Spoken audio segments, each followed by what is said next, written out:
Hello race fans and welcome to round 5 of the World Touring Car Series live here on RaceSpotTV from Sebring International Raceway.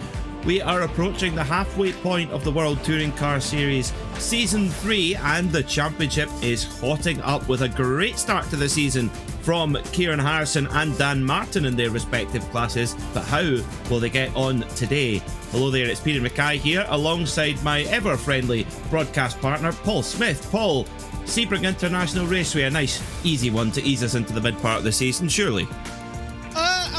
It's got a nice bit of distance to it, hasn't it? It does allow the cars to stretch out a bit, so we won't see quite as much tripping over of each other, you would imagine. But of course, the opening laps around that first half of the lap, where it's a little bit narrower than you would have on most modern circuits, but certainly they've got to respect the bumps here. That they do, yes. Here at Sebring, the bumps are one to throw many a top driver away. Well, we've had a packed season of touring car racing so far, with the Red Bull Ring kicking us off in the middle of January, just over a month ago, with visits to Hockenheim, Monza, and last week a thrilling round at Canadian Tire Motorsport Park in Canada. Today we go to Sebring before we take a little bit of a break before heading to the Nürburgring, Suzuka, Autodromo Jose Carlos Pache, also known as Interlagos, Watkins Glen, Magny-Cours, Knockhill. I'm very much looking forward to that, round 11, and then finishing off the season at Silverstone National, which should be a very tight and interesting way to finish out this third season of the World Touring Car Series. Well, at the moment on the top of the shop, it's Kieran Harrison, who's had a superb start to the season, outscoring his rivals in every single meeting so far, and clocking up 4 wins. But his teammate Nathan Ames is still lingering there in second position on 718 points, with Ross McFarlane sitting in third, David Baker in fourth, and Esteban Rodriguez making it 3 Pure Sims cars in the top 5. Then it's Impulse Racing's Miguel Freitas in 6th. Corentin Guinez, last year's champion, don't forget, he lingers down in 7th, although he did have a better day last time out at Mosport. Sam Blees sits in 8th, Norbert Leitner in 9th, and Szilard Nagy rounds out the top 10. In the AM class, well, it's all been all about Dan Martin for RD Simsport, who's really dominated the category, but look up there in second position in the sole Audi RS3 LMS. Craig Williams sits in second position, just ahead of Stuart Bickley, Damon Mulqueen and Mike Pollard. Andreas Gilman sits in 6th, followed by Ryan Hamilton, Akram Zanoni, Richard Simner, and Scott Malcolm rounds out the top 10 in the AM class standings. In the team standings, well, SimRC continue to grow their gap at the front of the field ahead of Pure Sims Esports. They really have been the two standout teams, not only this season, but in the past as well. Impulse Racing, they've made a great entry to the championship in third, with Geodesic Racing fourth, and Semper Racing, they round out the top 5 in the pro standings. In the AM class standings for teams, it's DCW Racing Blue who lead the way by a slender margin from Prestanda and Nomad. Then it's FRS VTech, iRace Esports, DCW Racing Yellow Team, Wiskins Racing, Joysport and Ignium round out the 8-team field in the AM category. Well, qualifying is just coming to a conclusion at the moment, and well, Paul, Corentin Guinez on top, that's a familiar sight. It certainly is, and one that he'll be delighted to be seeing right now up there at the top of the standings, and his teammate Kieran Harrison right up there with him. Some big news though from last week at Mosport. We have got 3 people who really should be up there at the front of your standings in qualifying. Ross McFarlane, Nathan Ames and Jack Sedgwick. They all have qualifying bans for this week, so going to be interested to see how they can try and get the best out of their particular run through the field. Yeah, that is a very significant development, Paul, isn't it? Because really, Nathan Ames and Ross McFarlane really need to close in some points on Kieran Harrison, but that's going to be difficult with the championship leader sitting in second for this opening race with 75 points on the board for the winner. It's yeah, there's a lot of work to do for both Ross McFarlane and Nathan Ames to try and get into that reverse grid draw. We've got 3 20-minute races coming up, folks. The second 2 races have a partly reverse grid based on a draw to see how many cars we reverse for that. So our defending champion, car number 1, Corentin Guinness, will start on the pole position for this session, and we'll see who comes out on top in this 20-minute sprint race. It's a Sim RC 1-2. Good qualifying as well from Wojciech Savidovic there in 3rd place, with Miguel Freitas in the 999 Impulse Racing car in 4th. And the number 52 is Spencer McCarthy. Good qualifying from him there to round out the top 5. Yeah. Sebring International Raceway, one of the top venues anywhere around the world, Paul, but it's those 2 Sim RC cars that have mastered it so far. They've not just mastered the car, they've mastered each and every one of the circuits that we've come to this season. They have got that thing absolutely dialed in here, and yeah, it's going to be an intriguing race. I'm intrigued to see what Wojciech Savidovic can do from 3rd place, because he's not had the best of starts of the season. He's down in 15th in the championship right now in the pro standing, so definitely going to be intriguing to see how he gets on out there today. Very good point, Paul. Yeah, there has been flashes of speed, as we know that Wojciech Savidovic always has, but let's see what he can do from 3rd position. It's a Sim RC front row lockout with Corentin Guinness and Kieran Harrison on the front row of the grid. Then it's Wojciech Savidovic and Miguel Freitas, with Spencer McCarthy and Shillard Nagy rounding out row 3.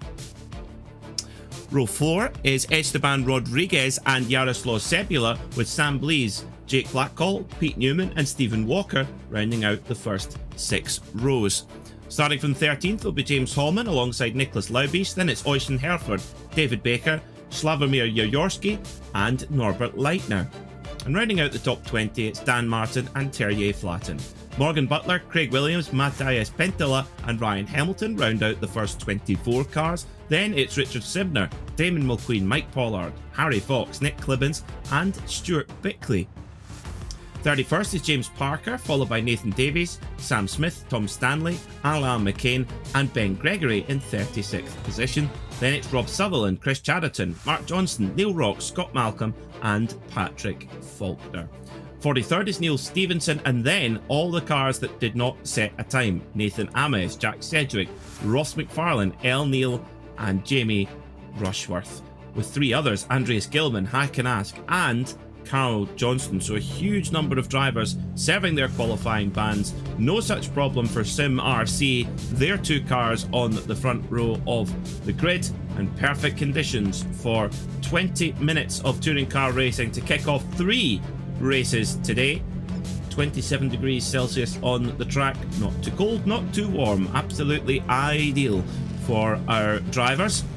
These TCR machines, front wheel drive, turbocharged power delivery, so you don't want to work those tires too hard, so that temperature will be very glad indeed. Here we go, ready to go racing then, here in the World Touring Car Series, round number 5 from Sebring. We are racing. Good getaway there from Corentin Guinness, but it's an even better start from Wojciech Savidovic from the 2nd row of the grid. He's got a nose up the inside of championship leader Kieran Harrison, who goes right out to the wide line and tries to swoop round, carrying the speed around Savidovic, but can he hold on to it? Here comes Savidovic then up the inside. Is he going to be able to make a move? No, not quite, as Faulkner off at the first corner, but still Savidovic battling away with Harrison as they come into turn 4. And, oh, does Savidovic hang on to it? Yes, he does, just about. But Guinness, he's away, Paul. Oh, Savidovic had to work hard for that one. He really did. But the problem is, you're absolutely right there. Guinness is saying, okay, cheerio, lads, I'm off. As down the inside, Harrison goes into the hairpin. Well, everybody concertina's together, and Savidovic, all that hard work, he's got it all to do again. Yeah, he does. Yeah, it was a great effort from Wojciech Savidovic to get that position early. He's going to have a look here. Up the inside he goes.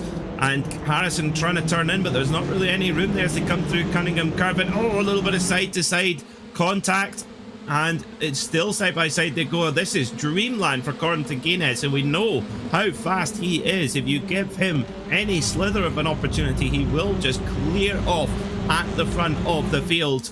So it's Guinness then from Harrison for now, with Savinovic right behind, and a great start from Spencer McCarthy, Paul. Yeah, up in 4th place. That's a good launch for him, and really he's in a comfortable position right now, because he has got a little bit of a gap back to Rodriguez, with Yaroslav Sebula down there in 7th, although as I say that, he switched positions with Miguel Freitas. So those two battling away further back behind, and look at them all coming out of Le Mans corner down this back straight. It is quite the sight. Yes, it is. Look at them all filtering for position. 50 cars here in this race as Niklas Lebisch in car number 90 trying to break into the top 10 there, going round the outside at Sunset Bend and then over to complete the first lap. Underneath the bridge they go. Still lots of headlight flashing. It wouldn't be a touring car race if there wasn't a bit of headlight flashing. As they come through to complete lap 1, then onto lap 2 they go. As Dan Martin having a bit of a look there up the inside. Did he get the job done? No, that was actually his teammate James Holman. Martin a little bit further back. In fact, quite a bit further back. He's sitting in 5th in the AM class at the moment. That class is led by Craig Williams, the resurgent Craig Williams. Yeah, he's really had a turn, hasn't he, at this early stages of the championship, and he's trying to make the most of it. But yeah, definitely intriguing to see how Craig in the Audi is going to get on here today, because it is a tricky track to get your car perfectly set up for. And yeah, these drivers all duking it out in that mid-pack. Freitas though is stuck behind now, but he has got his teammate behind, so he's got a little bit of help. That he does, yeah. So let's see what happened there. Car number 105, Rob Sutherland for RD Simsport. Boff! That's what happened to him. I think that was Scott Malcolm there. Just got it loose on the grass, and oh, Sutherland, nothing really he can do. He's just a Hyundai-shaped projectile there. Oh dear, oh dear, oh dear. Just an unlucky one there. A small mistake with big consequences. Yeah, reasonably priced South Korean car heading towards you is not a good look for you, but did well for everyone to miss out. But yeah, Scott just got out onto the grass on the exit of turn 1 and, well, was just a passenger. And Rob Sutherland, unfortunately for him, he was the innocent party in all of that. You know, they say in professional wrestling that Dean Malenko, it was the man of 1,000 holds. Well, Sunset Bend is the corner of 1,000 lines. You can take all sorts of different lines through there, and every one of them is right. Unless it's the one that's going into the wall. Yes, that is true. Apart from that one, yeah, that one's not good. Don't use that one. but your point is valid. But certainly they've got space there. There's room through the corner. With this change that they made to this Sebring scan that iRacing did, they got rid of the grass on the corner exit that was on the outside that used to catch so many people out. But the problem is, people then go right up to the wall, and it just takes the tiniest of errors, and then you're bending the suspension and saying goodbye to a good result. Yeah, that's very true. And like you say, you give racing driver any form of a look in, they'll use all of it and more. Is car number 6, David Baker, battling away here with Norbert Leitner, two really top touring car drivers fighting for getting into the top 15 here as well.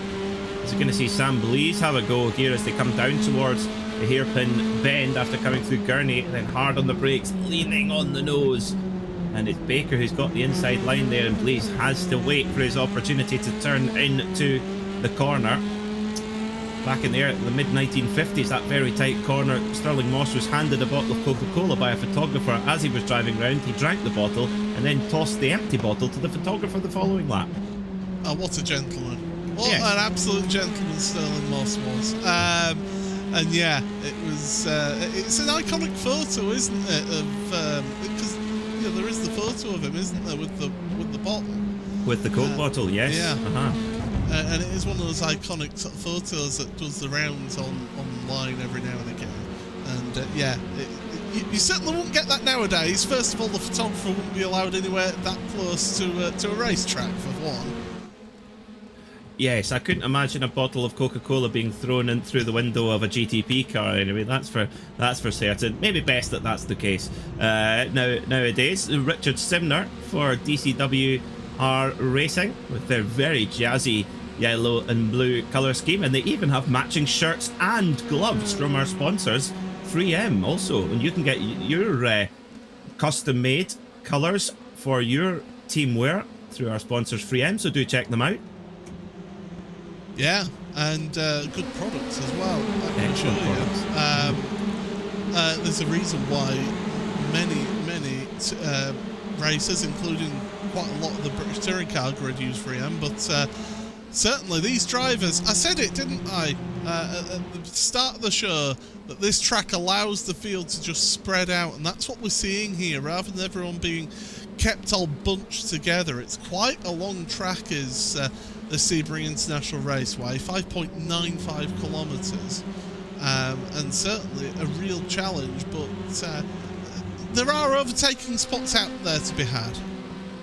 Yes, there are. Yes, indeed. Well over 2 minutes, 2 minutes 14 here in a touring car. So, yeah, plenty of room to spread out. A former World War II airfield as well, don't forget.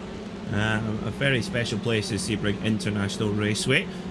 Guinness leads then, just by a couple of tenths of a second now. Let's see what happened to Sam Smith. Oh, he's getting in a big old fight. Oh, dear. Well, 3 into 1 doesn't go. No. That is for sure. And unfortunately for Sam, he was the car on the outside of that 3-car run through the corner, so that didn't quite work. Worth pointing out as well on the timing, Nathan Ames is in pit road. And he has been for nearly 6 minutes now, so something has happened to him. One of those drivers who were trying to work their way through from the back of the grid. And the problem is, if you are in that position and you're trying to work your way through in race 1 and you end up retiring, it just compounds itself. We saw this with Corentin Guinness, of course, a couple of weeks ago, didn't we? Where he had a qualifying ban and just could not get involved in anything and couldn't get himself out of it. And that's what happened there. It was a concertina effect. Yeah, that was like a M6 motorway pile-up, wasn't it? Just one into the other. And you saw Jack Cedric in the very colourfully painted Craig setup shop Hyundai Veloster just going way out wide and saying, I'm not taking any part in this. I'm staying well out of the way. There's a problem there for one of the geodesic cars. I did see some smoke pouring off the tyres.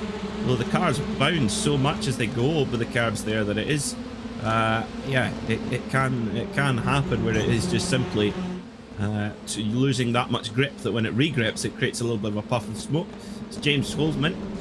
Oh, hard in the wall for Craig Williams. Oh, that's huge accident there for Craig Williams, going through turn number 1 straight into the wall, and that Audi is toast. Yeah, we just caught the back of it, didn't we? Here we go. Here's the replay then, and it's again 2 into 1. Lines converge, and Craig is the one who ends up nose first into the end of that tyre barrier. Oh dear. Oh dear, oh dear, oh dear. Not good news, and unsurprisingly, Craig Williams towing back to pit lane at the moment, as is Sam Smith. Nathan Ames is out of the race, as is El Neil. Interestingly, Nathan Ames has commented on our RaceSpotTV chat. He says, see you at the Nürburgring. So he's given up on this round already, Paul. Now, for me, you've got 3 races involved. You never know how the reverse grid can work. And yes, we talked about you do get a drop score. So yes, this could be a drop round, but you want your drop score to be as good as possible, so you're not dropping as many points. Yeah, that is very true. And you know, these drivers, they're so competitive, and yes, there is a field spread out there. You know, we're seeing the front guys 2-minute 13s they've been doing at the very front, whereas in that mid-pack where you're all tripping over each other, 216s, we're seeing a couple of 217s as well. So it shows that, especially exacerbates around this track, that difference in pace. But it would have been Nathan having to start from the back in race number 2 as well to try and move forward. And because the reverse grid is relatively small here in this series compared to the GT Championship, which we show on Monday nights, it means that it's actually harder to get yourself a reverse grid draw in this series, and it's still such a big field as well. 51 were taking the start of this race.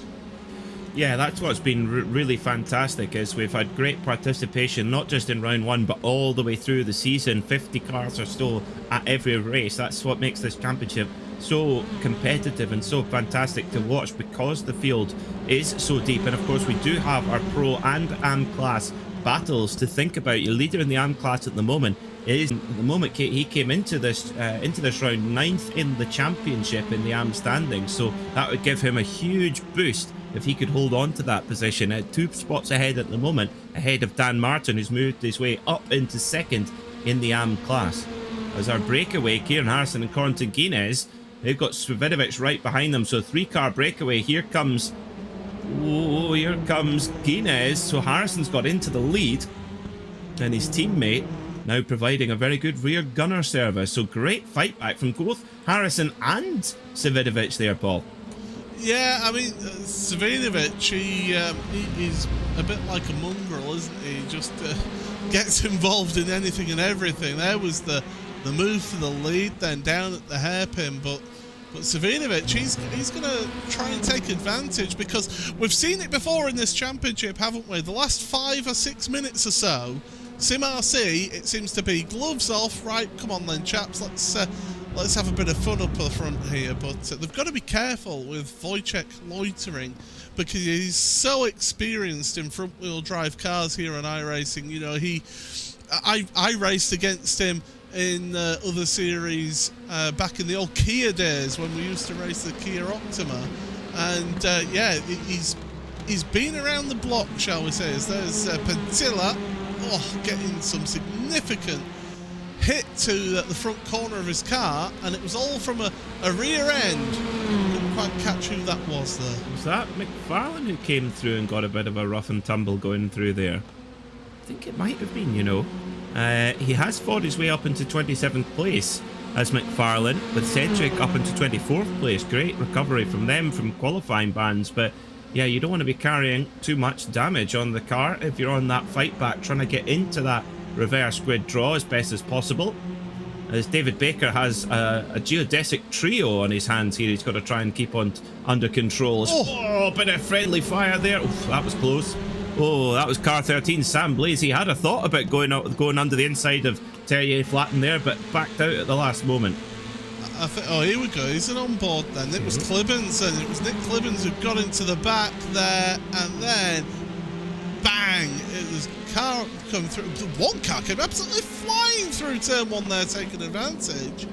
But yeah, this little geodesic trio trying to chase down David Baker. I think Baker will be getting onto the blower to his teammates, someone like Pete Newman, who's loitering around there going, come on, help me out here, I'm ganged up on. As here's Ben Gregory's look at it, and yeah, he's the one who took advantage of that. Indeed, he definitely thread the eye of the needle there, didn't he? Did Ben Gregory? I think it was McFarlane, car number 127, who was just involved in that a little bit, just coming through. Has picked up a bit of damage, I think, from that particular incident. Well, it's although you see Baker has broken away from that geodesic trio, because they appear to not be able to sort themselves out too much. They're kind of battling away with one another, and Baker said, oh, at last, some respite. I could escape in my number 6 Hyundai Elantra.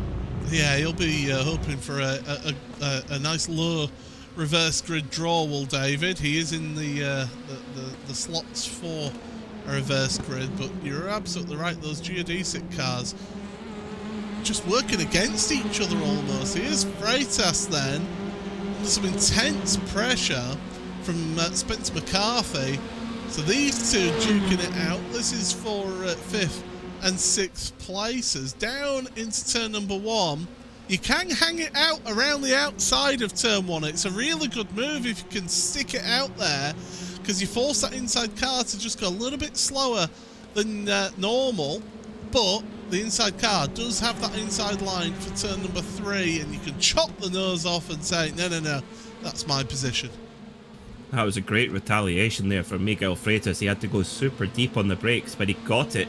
He got it pulled up just in time and just, like you said, Paul, snipped the nose off Spencer McCarthy. So great battling for 5th position. And Esteban Rodriguez for Pure Sims, he's probably having a peek in his mirror saying, oh yes, gentlemen, you just do that. You just have a good old ding-dong there. Meanwhile, the battle for the AM class rages on between Dan Martin and Richard Simner.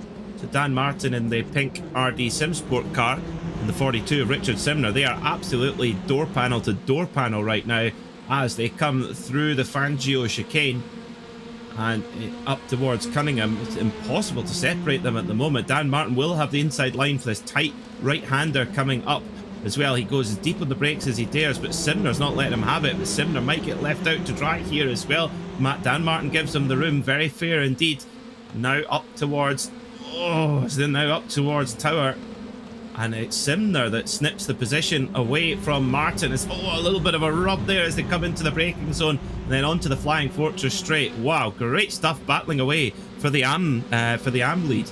Yeah, this is great stuff to watch. I'm just sitting back here and I'm loving this. That is for sure. It's great stuff. Looking to the front again. Guinness down the Ullman straight, just not able to. Is just sitting there in that slipstream. We should be starting the white flag lap this time around, Peter. So those 3 at the front, if you're Savinovic, you need to start hoping that those 2 really do fight with each other.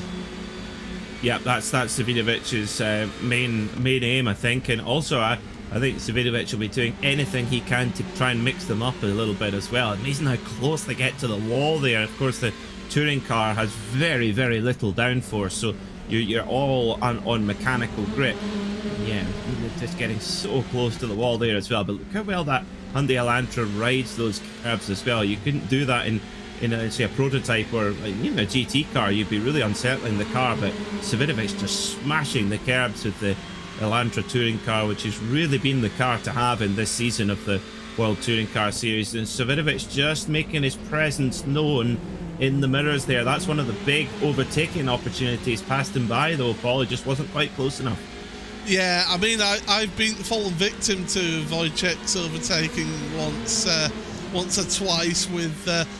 he always has a habit of getting right up to your rear bumper and just letting off the brakes in the braking zone, just to give you a little bit of a help through the corner, shall we say, i.e. pushing you wide to conduct down the inside and take the place.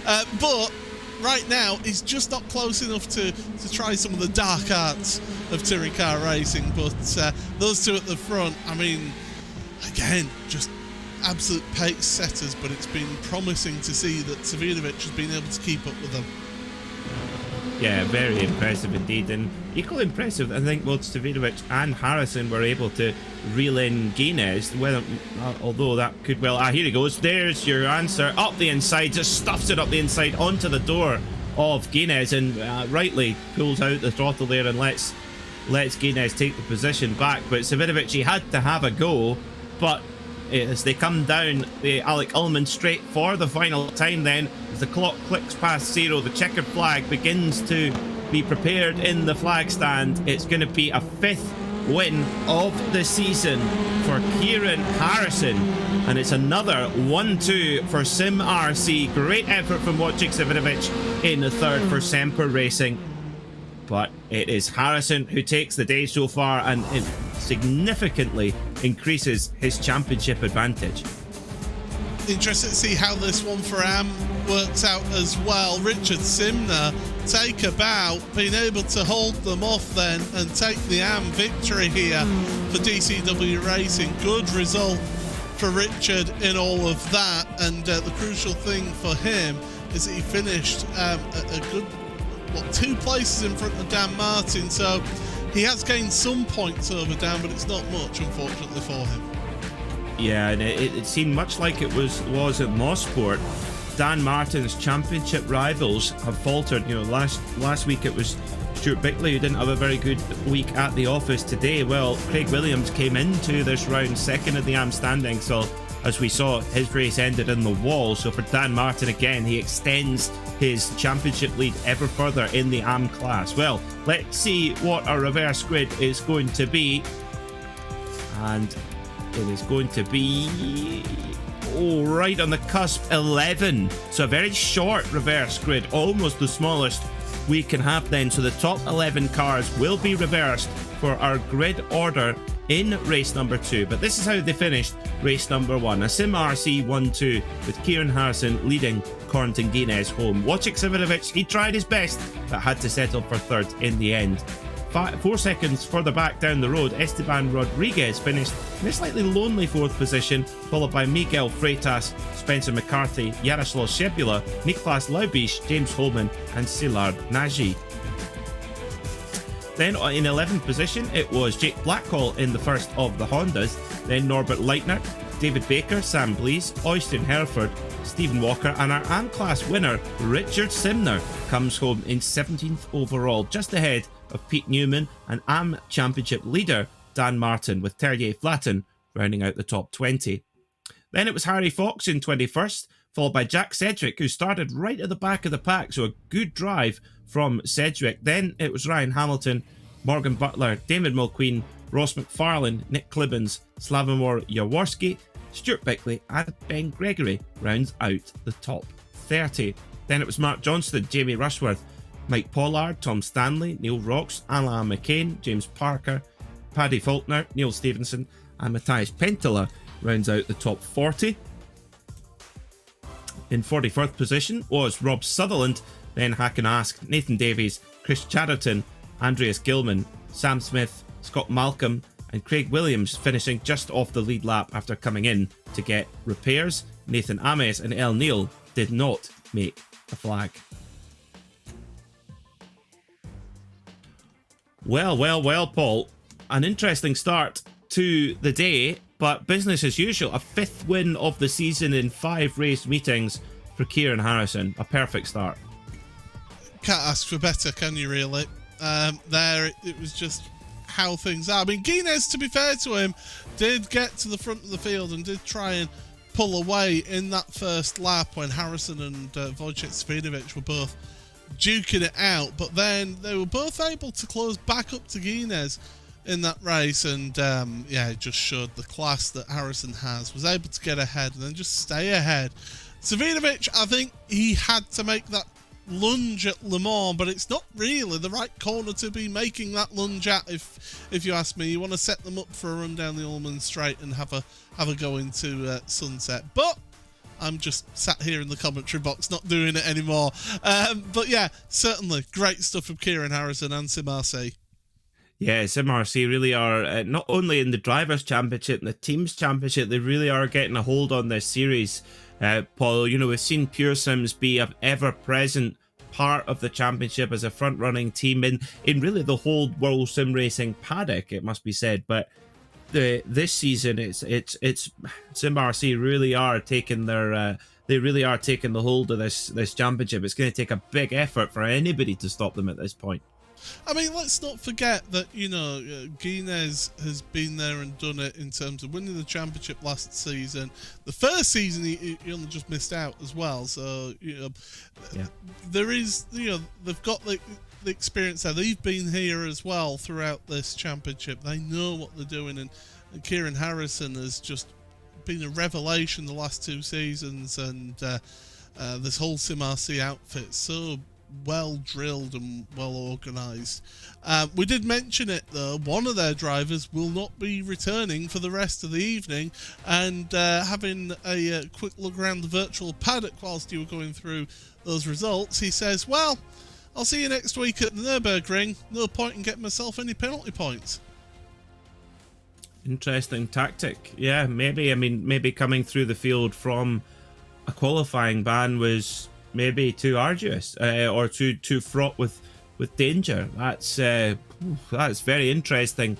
So there is thinking, there is strategy rather than a huff, to say the least. Well, I mean, we saw the danger in what happened to Nathan Ames. You know, getting caught up in that concertina effect and getting terminal damage to his car that meant that he couldn't really even attempt to try and work his way through. So, yeah, what's the point in getting yourself potentially involved in further instance in race 2 and 3, which is what we saw with Guinness, let's not forget, a couple of weeks ago. So, yeah, he's taken a different approach to it. Me, personally, I would stick it out and see the end of the evening and just see what you can do. But, you know, I'm not in a leading team, unfortunately. Yeah, it is an interesting strategy to think about. It's better than not better than having the penalty points, but very interesting indeed. Well, 11th place grid reverse, which is going to put Jake Blackhall on pole position alongside Szilard Nagy, with James Holman, Nicholas Laubisch. Good grid position for Nicholas Laubisch there. Yeah. He's going to start on the second row of the grid. A good opportunity for him to get a result that we've seen him be so close to getting so far this season, but for whatever reason it's not gone right on race day. But 8th position there, he's earned that grid spot. Certainly has, and you know, Laubisch, you know, he's been one of those that's been in around the top 10 throughout the weeks, as well as Sebula as well. We saw Yaroslav just get involved in a couple of little incidents. I think we said about David Baker about how he was trying to hang on to that 13th place, hoping for a reverse grid. He must be spitting feathers at our producer Hugo for not being able to draw the higher number for him. But you know, it's the same for everybody out there. And Jake Blackhall, you know, he maybe owes us a good result from him, because he doesn't have the best of luck. Doesn't help that he's an Australian racing on a European server. That doesn't help matters when it comes to racing others here. Yeah, and good. I mean, it must be a pretty unsavoury hour for Jake as well. So big respect to come in and take part. And Jake said, you completely forget that he's racing down under, because he's there week in, week out. I love that commitment. Well, I mean, when I was racing against him in this series and in other series as well, yeah, I always, whenever we used to end up around each other, I always used to just give him that little bit of extra space to take into account the fact that he's in Australia and I'm here in the UK. So, you know, you always have to take that into account with racing on the internet. A lot of people will race you right up to rubbing door panels, but that doesn't always work out when you've got half a globe between each other. But certainly, you know, Jake, he's one that keeps on coming back. You know, I know when he gets involved in an incident, he can use some rather fruity language, shall we say, down the team radio. I've been there and heard it when I was a teammate of his, but certainly, you know, he is a character. He is a quick driver. He just needs that little bit of luck every now and again, and I think this could be one of those times. Well, it's from his part of the world. They've got a different approach to swearing that even we do here in Scotland, actually. So, yeah, it makes us look very well behaved. So although with that short reverse grid there, Paul. I mean, everything seems to be falling into the place very, very nicely for Kieran Harrison. We've seen so many seasons in the past where he's been right up there with the front runners on pace and nothing's gone his way. We've seen plenty championship campaigns like that. This season, it is going his way. He's got just as much pace, if not more, than what he's had in the past. But he's also, you know, things like having a short reverse grid, having one race won, that's dreamland for race 2 for him. Yeah, it is just absolutely, you couldn't ask for better, really, if you're a Kieran Harrison. Nice small reverse grid. As I said, we've got the lower reverse grid numbers here in this series compared to you know, into the World GT Championship, for example, and so you've got less opportunities of there being a bigger grid reversal.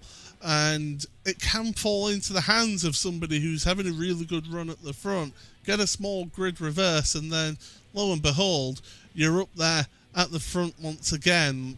We've seen it in the last couple of weeks of, of them just being able to move forward and to get themselves right up there, fighting for race wins time after time.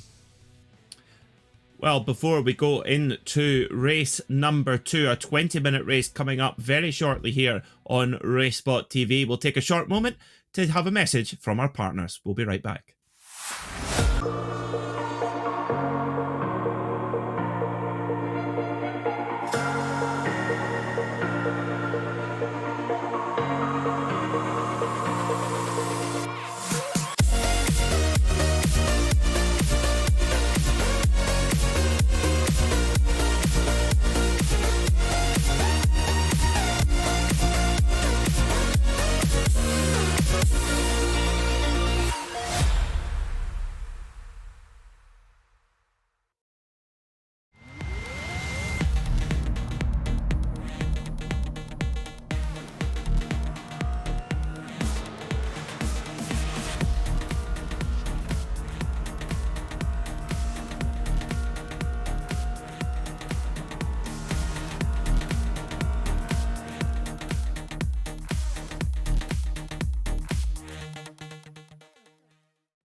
Welcome back to RaceSpotTV. It's Peter Mackay here alongside my broadcast colleague Paul Smith, preparing for race number 2 of 3 here in round 5 of the World Touring Car Series, live on RaceSpotTV from Sebring International Raceway. And Paul, I would say on the most part, the drivers did respect the bumps there, and they got on pretty well, apart from a few parts during the early laps where in the narrow part of Sebring, so many cars into one is always going to create issues, but more or less, drivers handled it very well.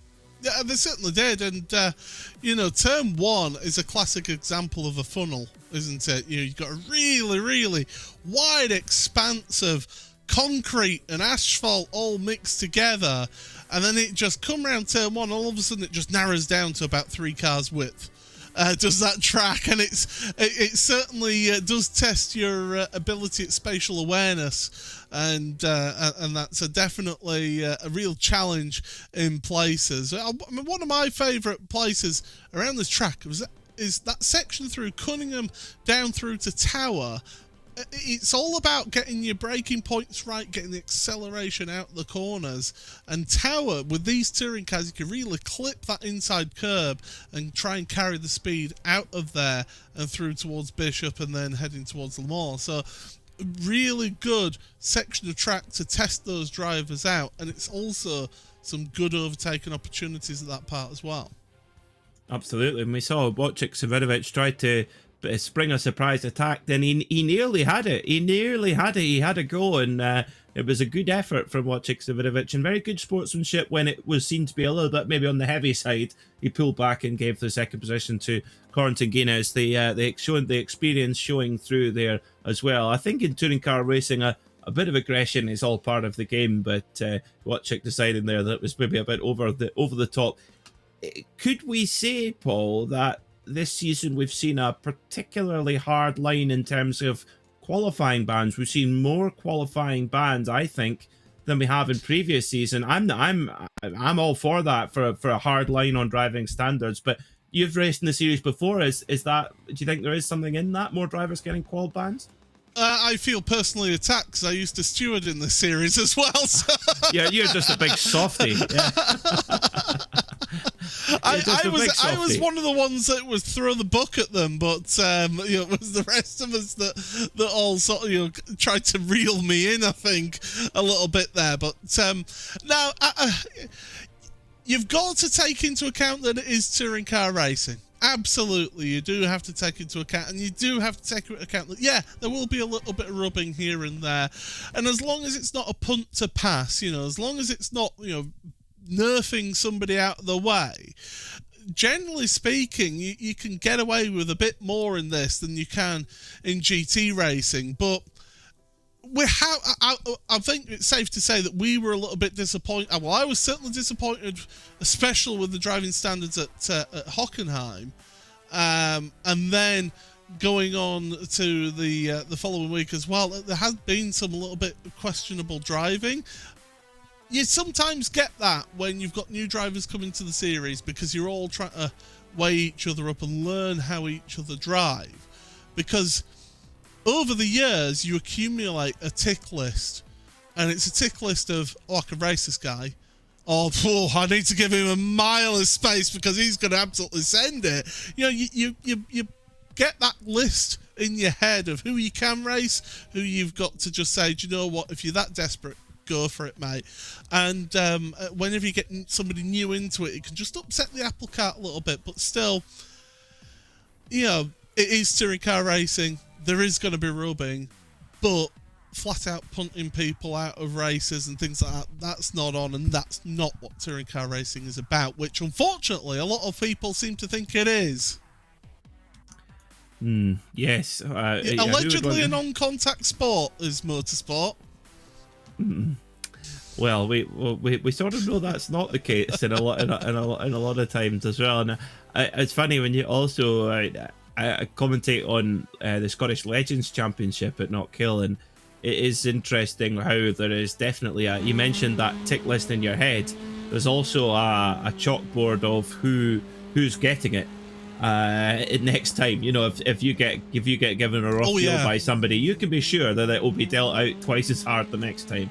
Now, Paul, we have a quite drastic change in conditions from 9 o'clock in the morning to just after midday. We've gone from 27 degrees Celsius to 47 degrees Celsius. This is a huge change in conditions for our drivers to get their head around in this very short warm-up session. And don't forget as well, you've got long radius corners, you've got places like the hairpin where it's hard onto the brakes, and then long acceleration zone out of there as well. So you're really going to be putting a lot of load through those front tyres. And as we've seen previously, we might see those who can look after the tyres a little bit at the start of the race can really help themselves towards the midpoint and then end of the race. I used to see it when I was racing in this championship that you don't go full out on the opening couple of laps. You let the tyres bed in and warm through.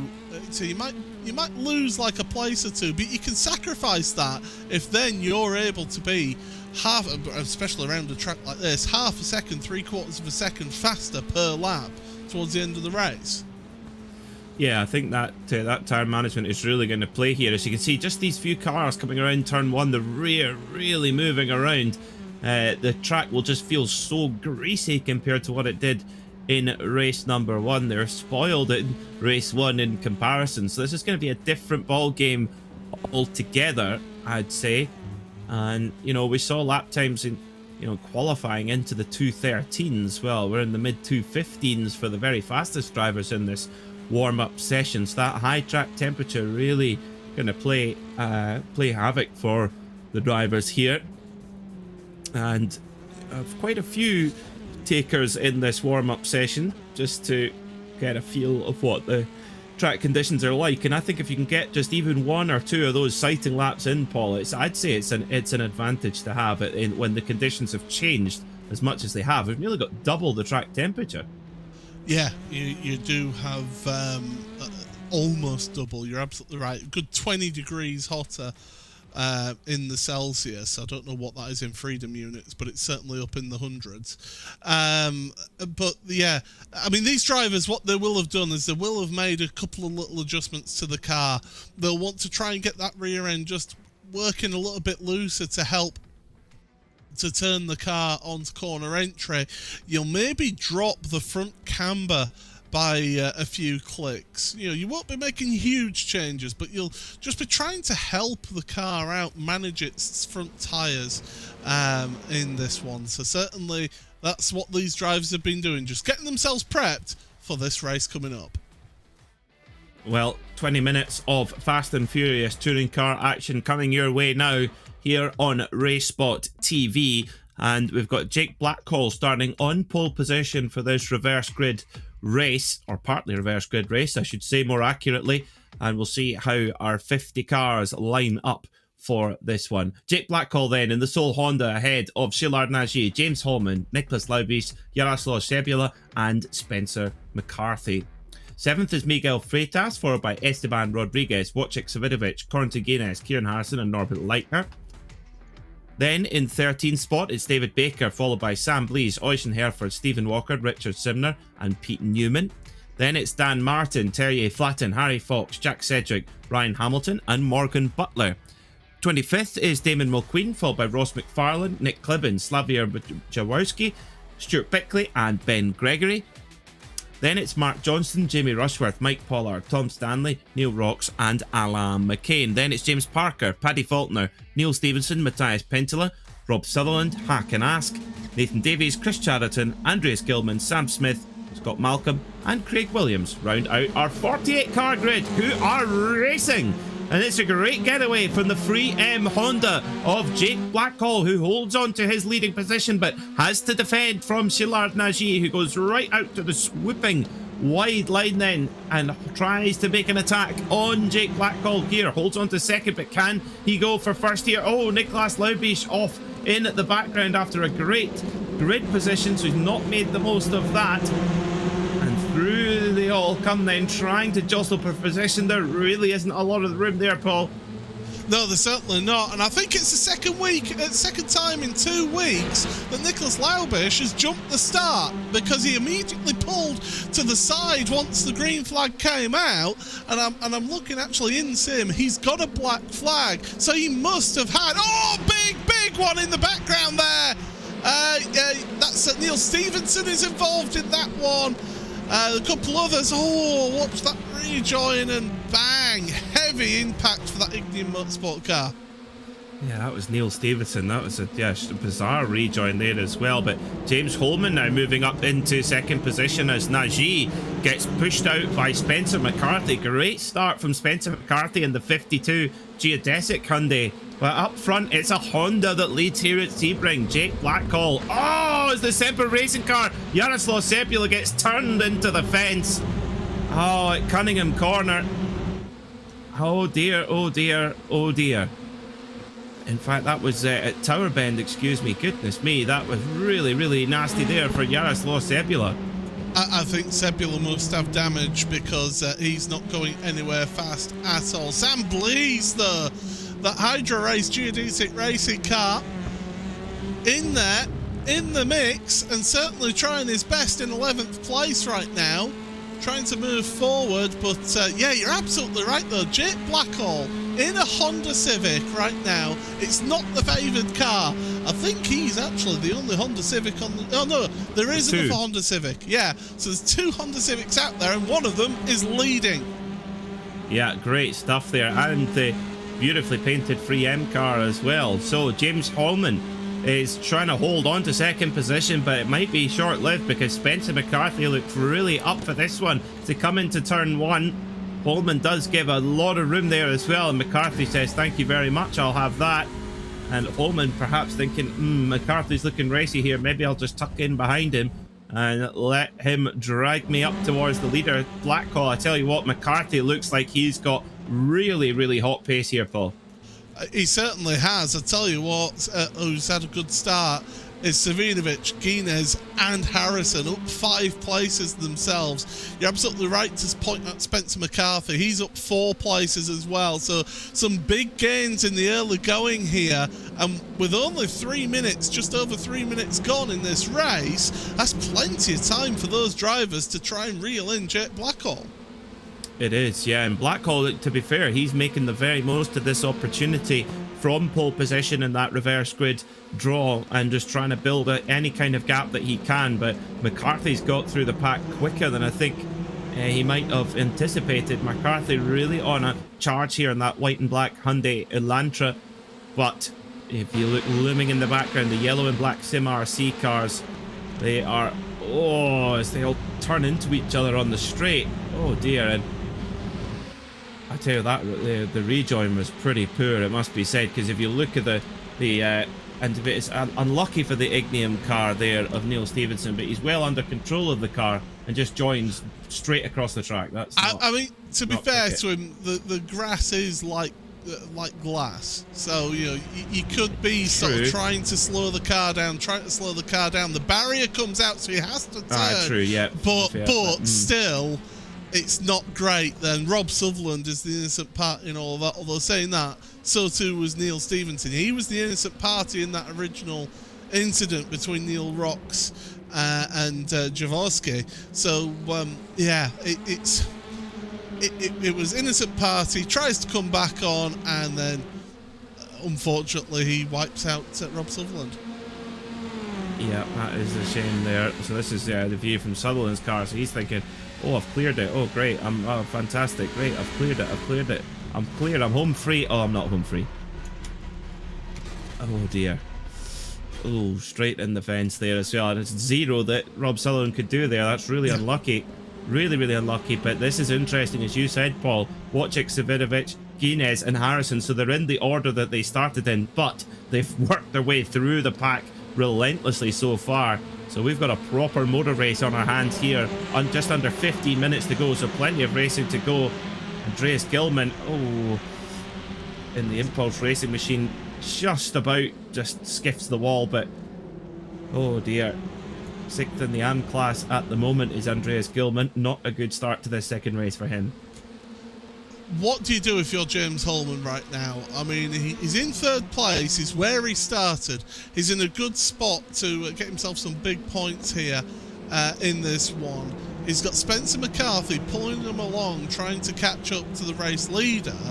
But he looks in his rear view mirror and, oh, great. Wojciech, you've got Curtin and you've got Kieran all behind as Matt Johnston.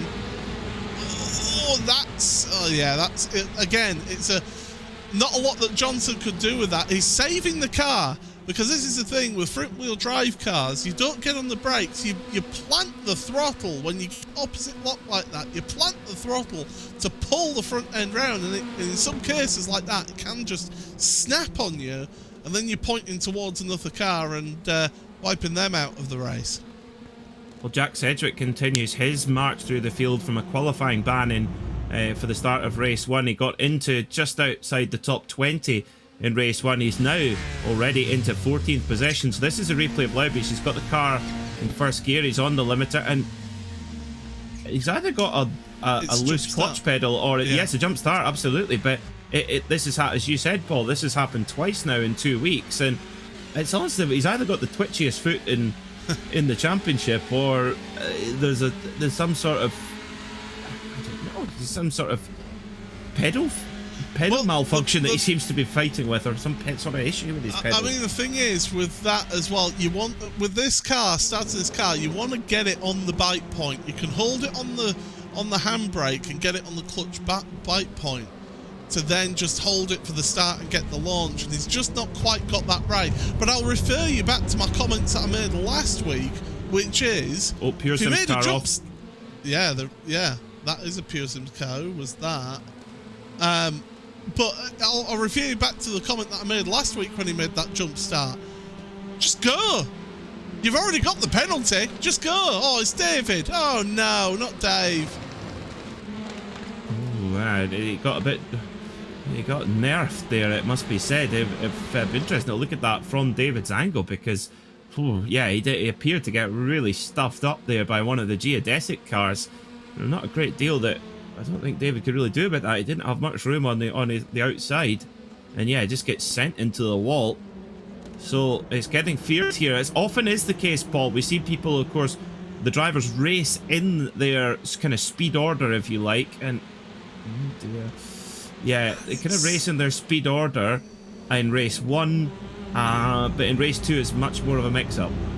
Yeah, it is, but I mean, fortunately for this field, it was actually a relatively small reverse grid, so you're not getting quite the same sort of effect of the differential in pace, are you? With it just being 11 cars, they're generally within sort of, well, the front sort of 10, 11 are usually within sort of 6, 7 tenths of a second lap time wise, whereas if you've got a big reverse grid of say 24, you've got that bigger, wider range of lap time between the two. Very, very defensive driving there from the DCW Racing car as they go down the Ullman Straight. But yeah, it's a knack. You've got to learn how to manage these reverse grid races, Peter, to try and take advantage of any incidents that happen around you.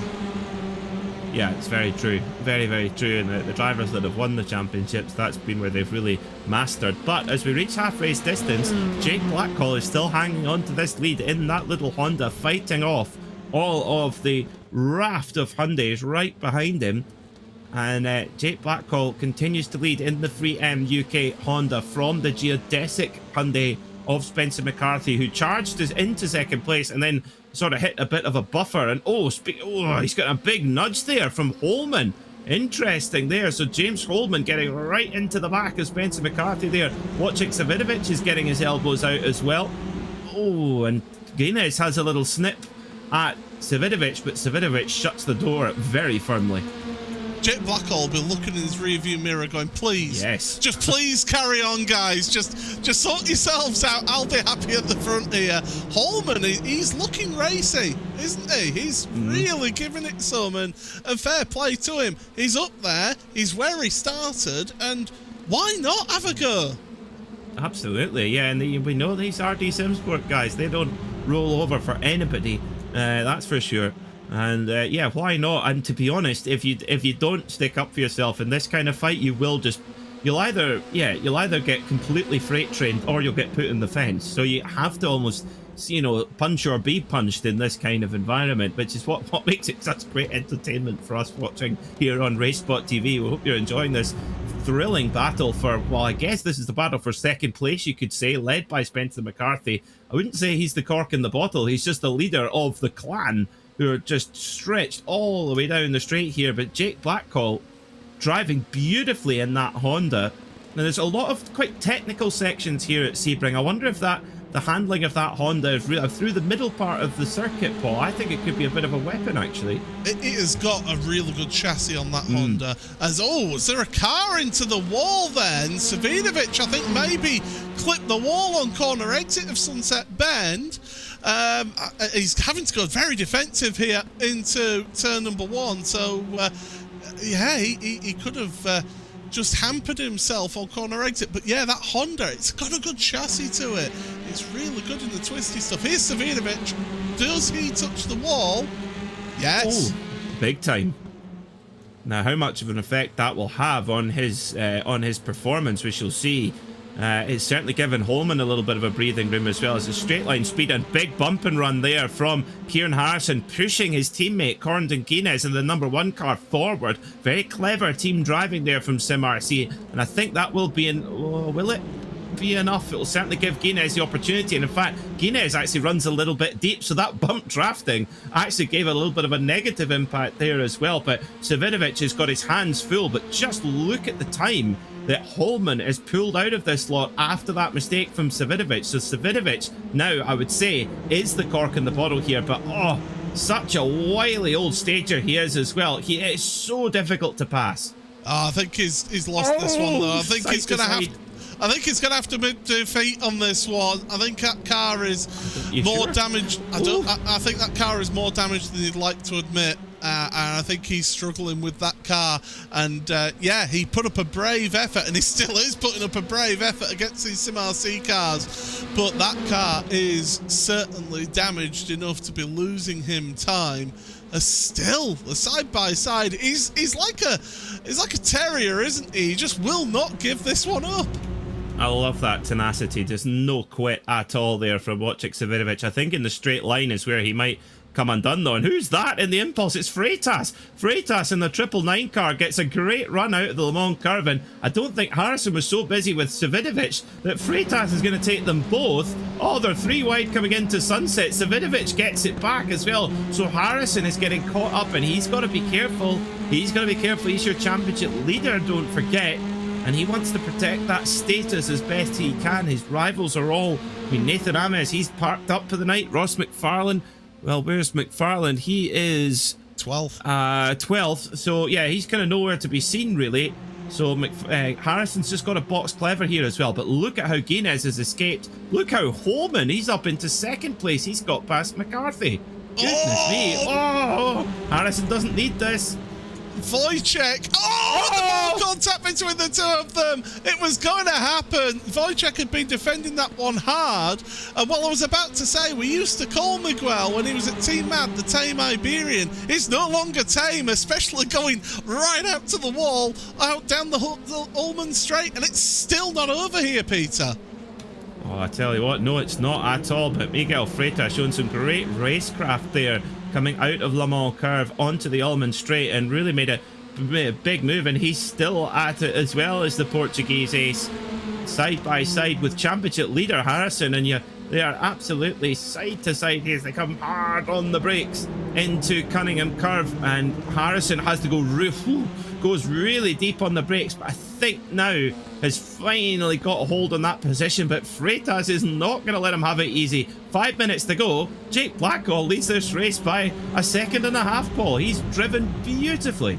I think the Holman McCarthy battle that we've unfortunately not seen because of all this that's been going on with these drivers, you know, I think those two had slowed each other down and just allowed Blackwell a little bit of breathing space, and just allowed him to pull away that little bit at the front. But still, Wojciech Savinovic, he's putting up one heck of a defence over Norbert Leitner now. He's got Esteban Rodriguez and Cesar Nagy behind as well. So yeah, great stuff in this fight for 5th place. And the thing is, that's all. Look at Harrison. His teammate is just gapped 3 seconds from him, just like that. And that is, if you just get caught on the wrong side of a battle, you don't really have to do anything wrong at all. And it is, well, it's absolutely pivotal to the outcome of the race. But again, Harrison, he has his worst position of the whole championship. His worst finish is 8th.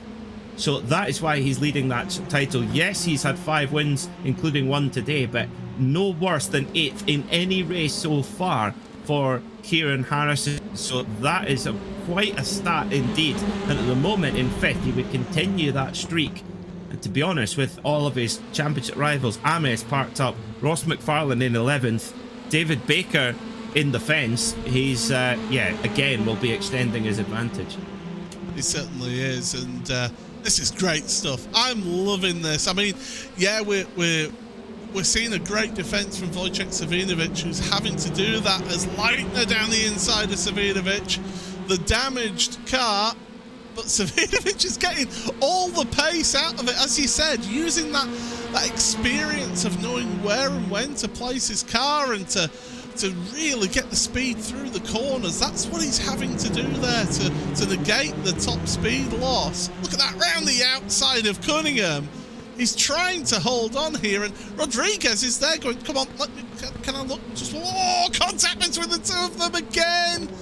And finally, is Leitner going to get this one done? Leitner will get a slowdown, I think. Well, I think Leitner will get a slowdown penalty because he was right up over the curb and more. And he sort of fades back a little bit there. So Esteban Rodriguez, he's now going to have a pop at Wojciech Savinovic. I mean, this is what wins you all the iRacing Touring Car Championships that Savinovic has won in the past. It's just that absolute cunning and guile in traffic, in a big punch-up. He's not a guy you want to pick up a fight with. Is oh, friendly fire. Oh dear.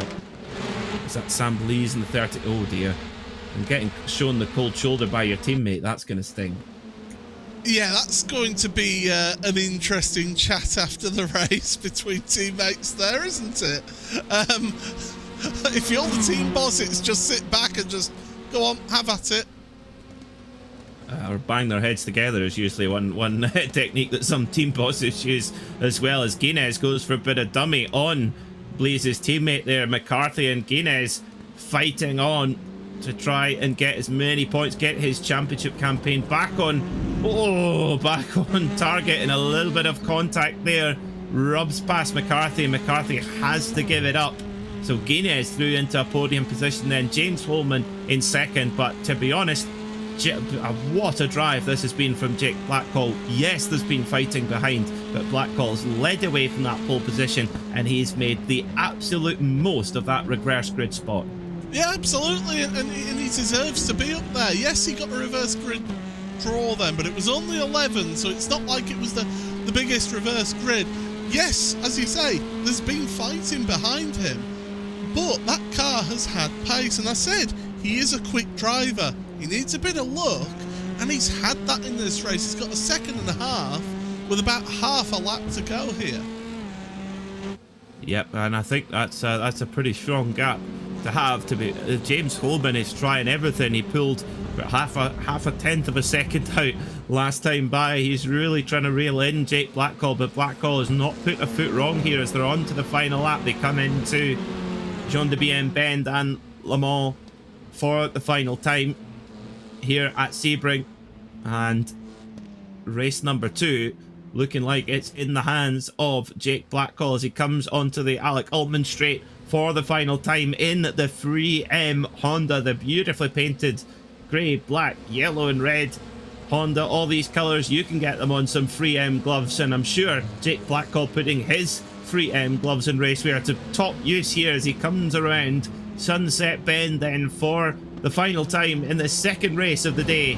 And it's going to be Jake Blackhall who wins here at Sebring International Raceway, with James Holman right in behind him.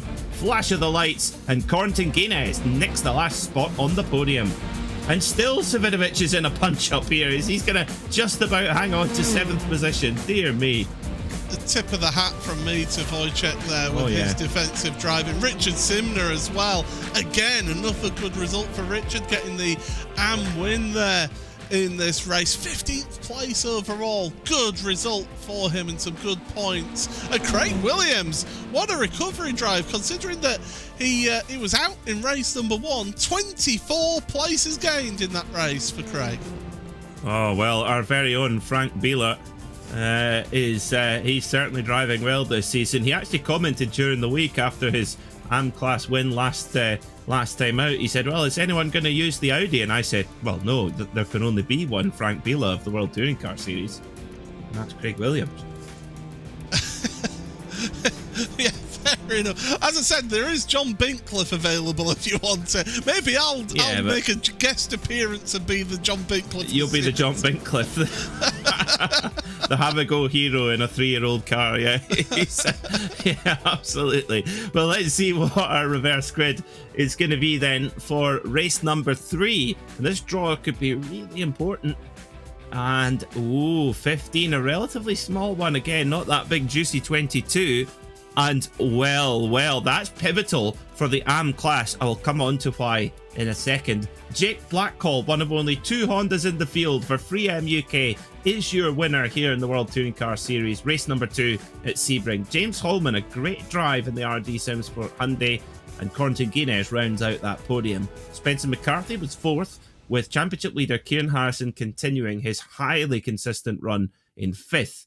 Then it was Miguel Freitas who had to fight hard to get past the tenacious Wojciech Savinovic. Then it was Norbert Leitner, Szilard Nagy and Esteban Rodriguez rounding out the top 10. Now, Ross McFarlane, good recovery to 11, so he will get a reasonably good reverse grid spot. In fact, he'll start from the 3rd row of the grid, as will Jack Sedgwick, who will actually, in fact, he will start from the 2nd row of the grid in race number 3. Then it was Stephen Walker and Oystein Hereford, but Richard Simner your AM class winner in race 1 and race 2, he will start on pole position for race 3 with his nearest rival, Dan Martin, starting from 17th. So a big change in the pecking order in the AM class here at Sebring. David Baker came home in 18th after ending up in the fence, a great recovery. Then it was Ryan Hamilton and Pete Newman. 21st was Harry Fox, followed by Ben Gregory, Jamie Rushworth, Craig Williams, Tom Stanley, Mike Pollard, Alan McCain, Stuart Bickley, Damon Mulqueen and Nathan Davies. Finishing in 31st was Sam Smith, followed by James Barker, Matthias Pentola, Chris Chatterton, Nick Klibbins, Scott Malcolm, Terrier Flatten, Hakan Ask, Slavomir Jaworski and Sam Blees. Then it was Patrick Faulkner, Yaroslav Sebula, Rob Sutherland, Neil Rocks, and the following drivers not making it to the flag: Mark Johnson, Andreas Gilman, Niklas Laubisch and Neil Stevenson. Well, I mean, first of all, Paul, what a drive from Jake Blackhall. Yeah, I mean, what can't be said really about that? It was a mature drive. He did all that he needed to do. He kept the pace up as well. You know, his lap times never dipped below the 2:14, so he really did push that car and wringed everything out of it. And it's worth pointing out, for that first half of the race, you know, he had some quick drivers behind him, Holman and McCarthy, and they weren't able to. They were able to get ahead of each other, but they're not able to bridge that gap up to Jake Blackhall, and I think that says a lot about him and that little Honda of his. But certainly he'll be delighted with that. Not really popping the champagne, especially not at this time in the morning down under. A champagne breakfast can be quite good, actually, with a bit of smoked salmon. Lovely. Now, let's talk about the AM class, Paul, because Dan Martin has really been supreme so far, and he's driven very well today. 2 strong finishes, 2 really good bags of points. This one, he's got to almost be a little bit more patient, because Richard Simner is going to start all the way up in pole. Dan's going to start in 17th. I guess it's more just get another bag of points. I mean, Richard came into this round 9th in the AM standings and 199 points behind Dan, so he does have a lot of catching up to do. So I guess Dan's just got to think big picture here. I think we've seen this throughout the season, that each and every week we seem to have a different person try and challenge Dan, but Dan's always been the one up there, up in that front sort of 2 or 3 places in AM. You know, he's not always won the AM portion of the race, but certainly he's been up there, whereas each and every week we get somebody different. You know, one week it's Craig Williams at Mossport, this week it seems to be Richard Simner. We've just not got that consistent competitor to try and take on Dan in the championship, but he won't be complaining. He'll be delighted with that in the RD Sim Sport car. Yeah, you bet. I mean, if you look, even like mention somebody like Akram Zanoni in his Honda, he had some great runs at near the start of the season. He's down in 8th, so just shows you that Dan's been just not, because in the AM class it's not just about winning, it's about winning well. Whereas if you win in the pro class, you either win or you don't. But if you win in the AM class, it's how far up the total order, the more points you score. And that's the thing, is Dan's been, not only has he been winning the AM class more often than not, he's been doing it with a huge haul of points as well. Sorry, I've just seen in our YouTube chat. I've just seen in our YouTube chat Richard Simner saying minus 199 points. Thanks for the reminder. Yes. But, you know, Dan has... back to the subject matter in hand, Dan Martin's done a very good job in the AM Championship so far, but he needs to manage that now. It's the first half of the season. Next week, it's the halfway point of the championship once we finish those 3 races. So I think we've got to be really, when you're in that position, it's nice to be at front. You always want to be the one leading, setting the stall. You don't want to be the one chasing. I know I've been there plenty of times trying to chase a championship and it's just not quite working out for you. It's more comfortable if you're at the front, because then you can manage things a little bit more. You're not going to go for a move that you necessarily might think twice about, you know, whereas if you're chasing, you need those extra points. You need to try something to get that one over. But with the reverse grid coming into play, Richard Simner, he could be looking at 3 AM wins in a row here tonight, and that'd be a heck of an achievement tonight. Absolutely, yeah, totally agree. I think you just got to play it smart, because he's gonna have some big names in his mirrors quite early on. The reason I say that, I mean, you've got former champion Ross McFarlane starting 4 positions behind. You've got Jack Sedgwick, who's hitting a real streak of form. Actually, his results haven't shown how well Jack's driven tonight. I would say, starting right at the back, he's driven so well. I mean, just outside the top 20 in race 1, and then got up to 12th there in race 2. And Ross McFarlane had a really good race there too. So I think we saw how fierce it was amongst Freitas, Savidovic, Guinness, Harrison. He could be, Simner could find himself right in the epicenter of that hurricane. So it's surviving at that point, isn't it? Well, I mean, we all know that the eye of the storm is actually the calmest place to be. It's all the stuff that goes on around it that's the dangerous stuff. Make sure you're in the middle. So it's going to be intriguing to see how that all pans out. But it's just, when you get an opportunity of starting at the front, don't jump your start. That's the first piece of advice, and just concentrate, corner at a time, lap at a time. Don't get distracted, and don't be doing silly things. Think about who it is that you're fighting with. And yes, you do want to score as many points as possible. Everybody does. But when you're in an AM championship and you've got all those pros around you, it's just picking and choosing who you do compete against. Well, thanks for watching here on RaceSpotTV. Race number 3 is coming up in just a few moments' time, and myself, Peter Mackay, and Paul Smith will take you through all the action. But we're going to take a short break to have a quick word from our partners, and we'll be right back. Don't go anywhere.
Welcome back to RaceSpotTV.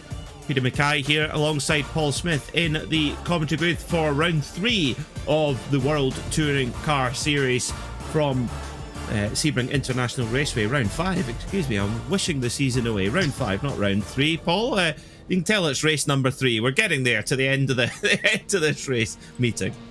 It's been a long show, hasn't it? But we are getting into the evening again. We're seeing a big swing in the track conditions there, and we've dropped another 19 degrees Celsius there, so a lot more conducive of hard abuse of those tyres here in this final race, and it is coming towards sunset, so it's rather apt that we have Sunset Bend here. Isn't it just? Yeah, going just underneath the bridge there as well. That the original bridge there coming around Sunset Bend was actually donated by the Martini Vermouth Company, Paul.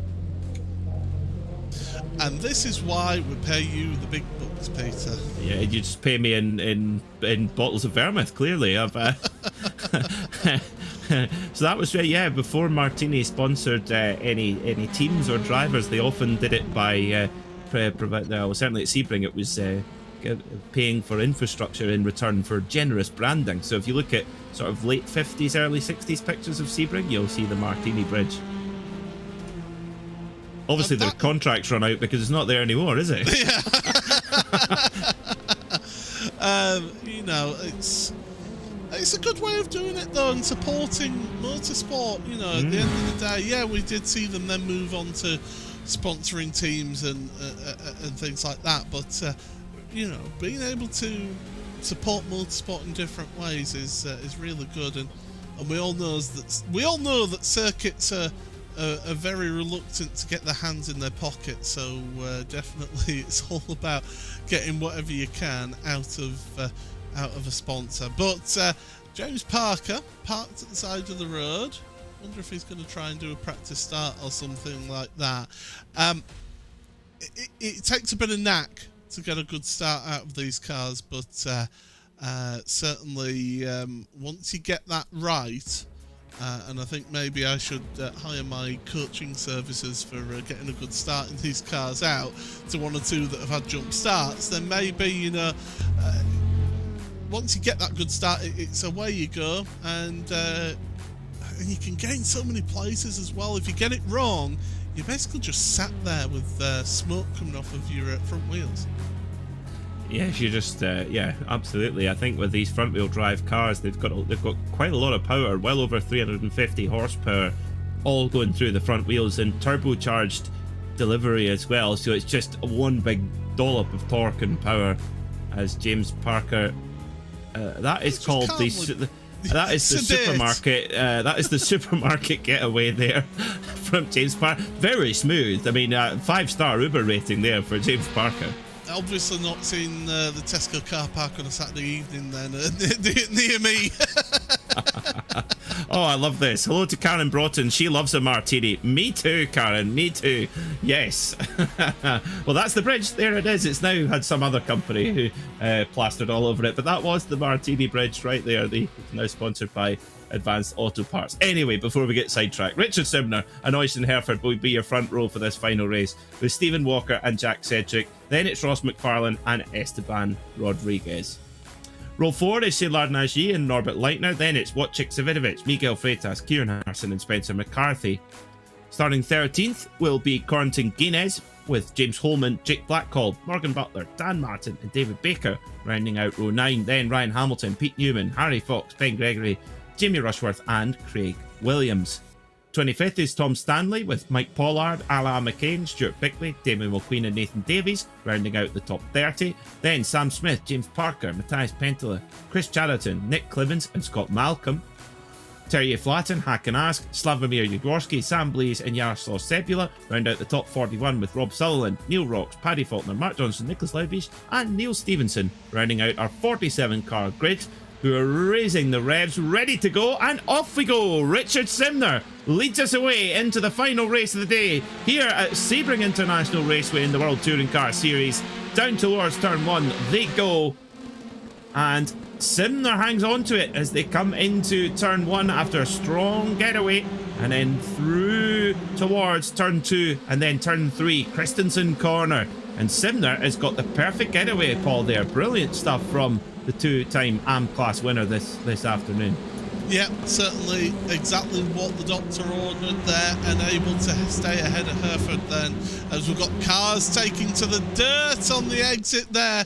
All 5 through Big Bend they go, and still sorting themselves out. I always look to the background to see if there's any sort of big plume of smoke. McFarlane, now he's going to have to try and get a good result out of this race. He needs to try and get to Simner and get past if he wants to get anything out of this race. But look at Kieran Harrison, already 6th place. That's again of 5 places. Oh, amazing stuff there, and already you can see, yeah, Harrison going up the inside of Norbert Leitner too to hang on to that 6th position. But I tell you what, Hereford and Sedgwick, they were absolutely playing for keeps going down into the hairpin there. Oh, big pile up. Laubish is off. Johnston off. One of the DCW racing cars off as well. Car 96. Faulkner. That's Paddy Faulkner. Oh dear, but it's Simner who leads the way. Well, Simner said in our RaceSpotTV chat, he says, just keep swimming. That's exactly what he's doing. Swim on. Paddle away, Richard. What brilliant stuff from the AM-Class driver. Yeah, and that's exactly what you need to do out there. As we'll get a look at the replay then. RaceSpotTV replay. Johnson was late on the brakes, took to the grass, and as soon as he takes the grass and he's holding the brakes, there's only one place he's going, and that's into the side of somebody. Yeah. Absolutely, there's no way of limiting that damage. That was a bit of a John Virgo trick shot there. So Simner trying to hold off Hereford, who looks really up for this one. He really rebuffed Sedgwick quite aggressively, and he's now on the case of Simner.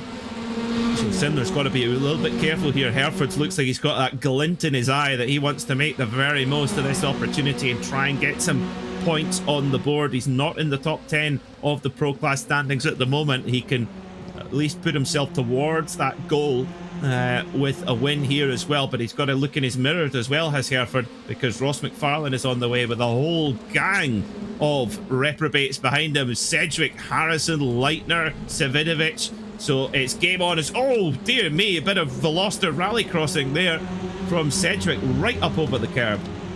Yeah, across the grass as well, so he'll have got a slow down penalty out of all of that. And that does mean then there's a little bit of a gap gone between McFarlane and Rodriguez as well. Look down towards the hairpin once again. We've got cars serving slowdowns. Yeah, that was Sedgwick as Najee comes through in that Impulse racing car. And he's side by side with your former your current reigning defending champion, Corentin Guinez. Najee is trying to do everything that he can in that Impulse car, can't, and Jack Sedgwick under intense pressure from Miguel Freitas as well. Yeah, and manages to get the door shut just in time there, does Sedgwick, to keep Freitas at bay, but that slowdown penalty for just skipping across the course, they are very, very punishing for Sedgwick. It's taken him out of that lead battle as they forge forward, but it's still Richard Simner who leads after 4 minutes of this race in the AM class, and his rivals, his nearest rival is Harry Fox actually, with Ben Gregory, last year's AM champion, right behind him. Is big shunt into the side there of Sedgwick's side door, and Sedgwick's going to try and go for the cutback and deal it right out again. There he goes as well. Oh, punch after punch. Oh, there's more punching in the background as well. One of the SimLab cars, I believe that was Morgan Butler, having to take to the grass as well. So big dramas further back. It's worth pointing out Dan Martin lost 3 places at the start of this race, so that's why he's no longer second place in AM. But yeah, the gloves are off in this final race, and there's 2 more in the pit. That's Blackhall. Oh, huge one for Blackhall at the final corner. Our race 2 winner is not going to repeat that heroic here in race number 3. He's on the inside line and gets turned by Spencer McCarthy. Oh dear, Spencer McCarthy gets right into the quarter panel there, and nothing there that could be done by Jake Blackhall. There may be some Antipodean language there, perhaps. Yeah, industrial language, that is for sure. Pretty. McFarlane up to second place. He's putting the pressure now on your race leader of Simner. Simner is doing a good job though at the front, and he's defending it where he needs to defend it. He's holding defensive lines. McFarlane's trying to drive through the rear boot of that car. Yeah, so McFarlane's got past Hereford then. So McFarlane really, he knows how important this is. He came into this round 3rd in the championship. Nathan Ames in 2nd did is basically parked up for the night after a lap of the first race. So McFarlane will move up into second position in the championship, but he's got to take points off Harrison as Hereford goes right onto a really outside line, and that's allowed Harrison. He said, thank you very much, I'll have that. So Harrison now up into third position. So now McFarlane's thinking, I thought I was going to be able to take some points off you, but now I tell you what, Harrison has just been relentless this season. McFarlane's going to make a move here. He has to. He has to make that move. But I tell you what, fair play to Simner. He's giving it back as well, because I know these cars have got ample boot space, but you can't fit an entire other Elantra into the back of it. But McFarlane was trying his best to do so down at the hairpin, but that's compromised Simner, and here comes Harrison now to the inside into Sunset Bend, and you can see Hereford now is trying to line up and follow through. Well, Harrison has got that move done on Simner. Simner's got to be careful here not to get absolutely freight trained and bullied out the way. He's just going to try and coexist with these pro class guys as much as he possibly can. In fact, yes, he is. He's going to have a run here on Harrison. Harrison shuts the door saying, excuse me, there's a pecking order in this Pride of Lions. It's very much. Oh my giddy aunt. Oh my goodness! What is happening here? Well, Ben Gregor is involved. There's about 4 other cars involved. Tom Stanley, Pentala, Sam Blease is involved there as well. Huge. We've got problems at the back there. Paul Smith, folks, the understatement of the season. We've got problems. We've got 15 cars on the roof on the front straight. It's what we've got. Oh, not quite, but goodness me, what a wreck that was. That was one of the biggest we've seen all season. So Richard Simner gets a little bit of contact there from the 35 of Rodriguez. So Gregory's just he's sort of linked to somebody's quarter panel, and it just turns him around and kicks off all hell. It's like he's trying to squeeze that car, and then I'm sorry, you've got an entire track to your right there, and it's just lit the blue touch paper, and everybody's ended up off. Yeah, I would agree with your assessment there, Paul. Oh dear. Tell you what, this is impressive stuff from Richard Simner, because this is so busy, so frantic around him, and his nearest rival is Dan Martin in 17th place. So he's got a great opportunity to get some top points here, but he's also got these nutcases around him all battling away for pro class points, but he's coexisting very, very well is the 42 of Richard Simner. So this is Sam Blease's view. Did he make it through? There's all arms and elbows. No, he did not make it. Oh, he really didn't make it through. One thing I will say about that, Sam, is you can see that there's smoke and there's cars all over the place. Don't go in full throttle into that. I would be backing out of that and try my best to try and thread the needle through, because you could guarantee a hole will happen. And again, Pentel's tried to react to it, and then he's got hit from behind into that car. You see, so Pentel's reacted to it, but other people thinking that they're going to make a ton of places up and just kept the foot down. That's bad, in my opinion. Yeah, absolutely. Is this one of these examples, Paul, when you would stand up and slam your tea down on the steward's room desk and say, "That throw the book at him, throw the book at him"? Would that be one of those times? A few terse words would be said. It's like, I've split my hobnob in half. Oh dear. Did McCain get through? I think he got a slight bit of damage there.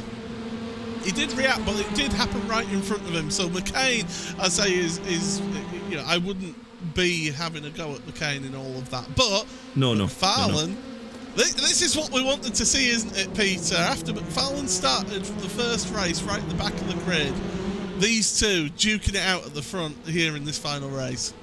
Absolutely, and it's something that we haven't quite seen yet so far this season, because SimRC have just been so good in qualifying that they've always just had that little edge in race one ahead of McFarlane. McFarlane's tried to mix it with them, and he has done on some occasions, but not a proper ding-dong battle for the win. We've got just under 10 minutes to go, so we've just gone past half-race distance, and this is going to be, I think, a grandstand fight between McFarlane and Harrison. You can see the body language of the cars, Paul. This is totally different than a race one. Not a race one cruise, but a race one kind of measured performance. This is race 3, last chance for some points, and the body language of these cars is just noticeably different.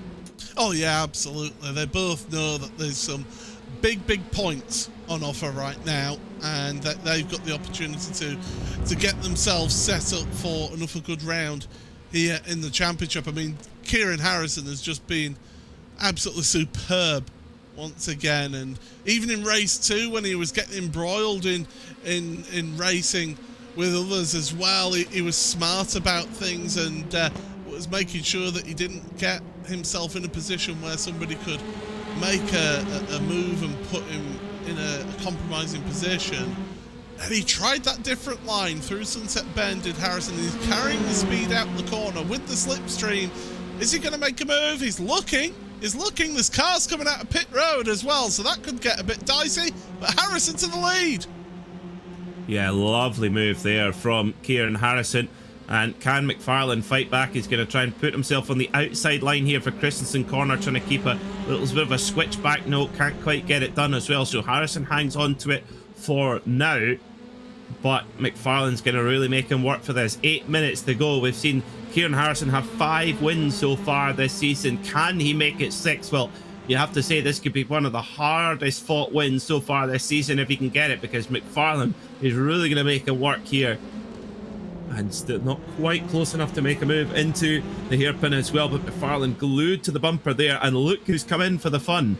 We've got Esteban Rodriguez there in third in the Pure Sims car, McFarlane's teammate, and then Harrison's teammate, Guinness, defending champion, coming in to make this a proper grandstand battle. Here comes McFarlane, big look up the inside as well. Harrison turns in, they almost go quarter panel to quarter panel as well, and Harrison snips the nose off as well. Oh, that's as close as you'll get to giving away position without it. What secured that move for Harrison through turn 1 is that he didn't let the car run out too wide to let McFarlane get the cut back to get the inside for turn number 3. He held and hugged the inside line, forced McFarlane to the outside of 3, and you've got to hope for a mistake from the car in front to make that outside move work through turn number 3. And McFarlane, well, he knows he's got a job on his hands right now to try and get ahead. Now, they've got one of those geodesic cars in front of him. That's the number 13 of Sam Blees. He's not a slow coach, is Sam. Yeah, he got involved in incidents. And look at that! Rodriguez and Guinness going neck and neck. Yeah, and Rodriguez covered it as long as he possibly could and then had to give best as well, going in a bit wider here. Guinness holding the tight line as they come out towards that exit, getting really close to that wall, and it's still side by side between Esteban Rodriguez and Cornton Guinness. And I tell you what, Rodriguez, I think, is going to hang on to this, you know, as he switched back again, and there goes Guinness. He launches it up the inside as well, and Rodriguez coming around as well. Great racing here at Sebring. And thing is, the final turn and the first turn both have multiple lines that can converge, and great stuff there, both switching positions back and forward. But it's Rodriguez who hangs on to it for now in the Pure Sims car. But the bleeding battle as well rages on too. Kieran Harrison holding on to it, but McFarlane is right all over his bumper and trying to find a spot to make a move. Guinness and Norbert Leitner in 5th place actually were 2 of the quickest cars out there on that last lap.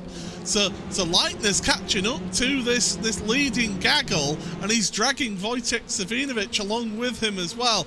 We've seen how well Wojciech can drive in this touring car, and he could be in with a shout of some good points here in this final race. Worth pointing out as well, Richard Simner, he's in a good spot right now, 7th place. Jack Sedgwick has just made it past Hereford, so the change position for them. But yeah, Simner's doing a fantastic job. Yes, he started on pole position, but for an AM to be in 7th place is doing good. Absolutely, and that would be a bucket of points in the contest. Oh, is Nagy getting pushed out wide there? Oh dear, that was a wee bit unlucky, a wee bit aggressive, and Nagy has to try and get it back onto the circuit there. But yeah, huge bucket of points on offer for Richard Simner, and that would be a treble AM class win as well. But it would be a treble of second places in the AM class for Dan Martin, who's really managed the gap very, very well, it must be said. So Kieran Harrison then leads with 4.5 minutes to go, with McFarlane right on his boot lid there. McFarlane's teammate Esteban Rodriguez keeping Cornton Guinness at bay for now. And I tell you what, that's significant as well, Paul, because if Guinness could get past Rodriguez, McFarlane's got big problems.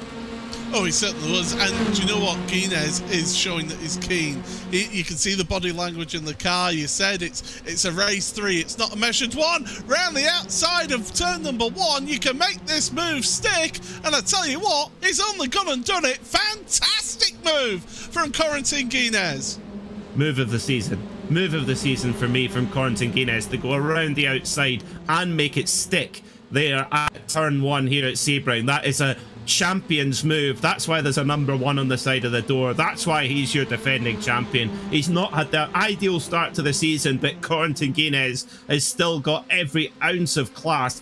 What a maneuver that was, folks, here in the final race of the day at Sebring. Brilliant stuff, and that releases Corentin Guinness for now. Can Rodriguez fight back and do his teammate a big favour?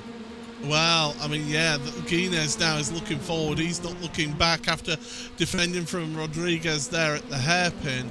We've got about a lap and a half remaining here, and it's worth pointing out, last lap, Norbert Leitner set the fastest lap of the race, a 13.4. So while all these guys have been fighting between themselves, he's caught up and is in 5th place, looking to get himself further forward.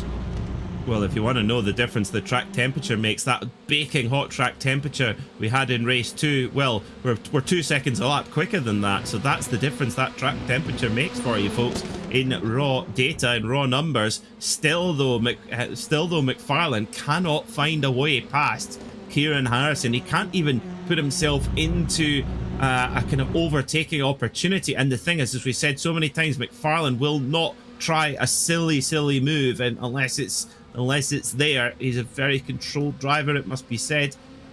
So as we come towards the white flag, it's Harrison who leads for now, but McFarlane, if he's got ambitions for this championship, he's got to try and make a move. He tucks it in tight there as well. Harrison just going a little bit on the bumps there as well. Can McFarlane get a run? He's under pressure here as well. White flag in the air here at Sebring. Harrison leads from McFarlane. And does Corentin Guinness have anything to say about this lead? At the moment, he's a second back, but any fighting between this leading pair and he'll be right there. Do you know what? I don't think Ross has got the pace here. He's got about half a tenth difference in lap time, especially on the last lap there between the two of them. So I don't think he's quite got that edge in pace that he needs to have over Kieran Harrison in front. And Guinness, I just feel he's a little bit too far back. Ross won't be worried about him. He'll be looking forward. He's got to make a lunge somewhere, either into this corner, into Cunningham or Tower.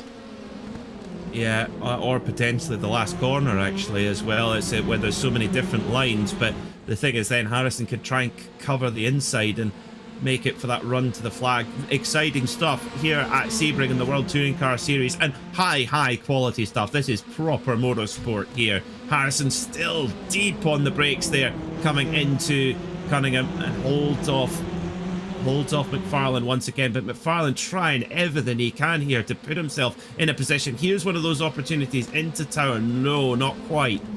So McFarlane just trying to set himself up, and maybe perhaps Paul trying to spring a surprise here on Harrison, maybe. Do you know what? I just don't see it.